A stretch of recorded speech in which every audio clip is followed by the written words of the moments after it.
First tonight, the governor says he wants to bring racial justice to the foreground and reform policing in Washington. And good evening, I'm Monique Minglavin. I'm Steve Rabel. As a part of that, he is ordering the State Patrol to lead an independent investigation in the death of Manuel Ellis. State Patrol Chief Batiste office will immediately begin collecting records from the Pierce County Sheriff's Office. And he will be forming an investigatory team. Ellis died on March 3rd while in custody of the Tacoma Police Department.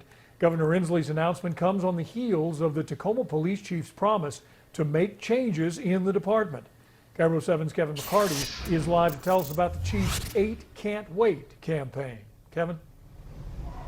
And Steve, I talked with Chief Don Ramsdell after he made that announcement. He says he wants to establish policies that improve the relationship between the people of Tacoma and cops on the street.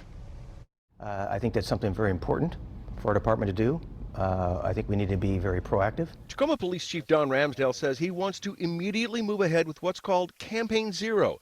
That means changes to police tactics that include methods referred to as 8 Can't Wait. And finding ways that we can reduce the likelihood of physical confrontations. The 8 Can't Wait goals are a ban on chokeholds and strangleholds, requiring de-escalation, requiring a warning before shooting, exhausting all other means before shooting, a duty to intervene, which would explicitly require officers to intervene if a fellow officer clearly uses excessive force, banning shooting at moving vehicles, and requiring use of force continuum, including a comprehensive reporting system which would clearly define reportable use of force.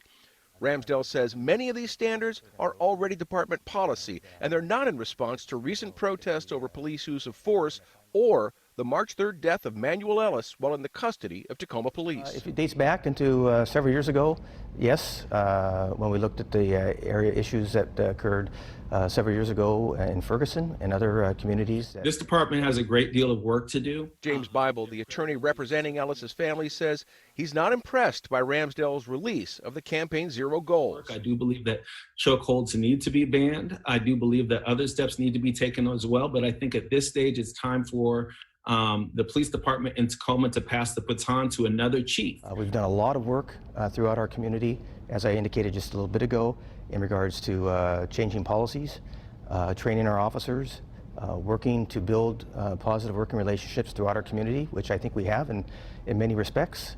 And my job is to continue to do that, and that's what I'm going to do. Ramsdell says establishing the 8 Can't Wait policies will require some new training for his officers, and he says he has the support of the rank and file. Live in Tacoma, Kevin McCarty, KIRO 7 News.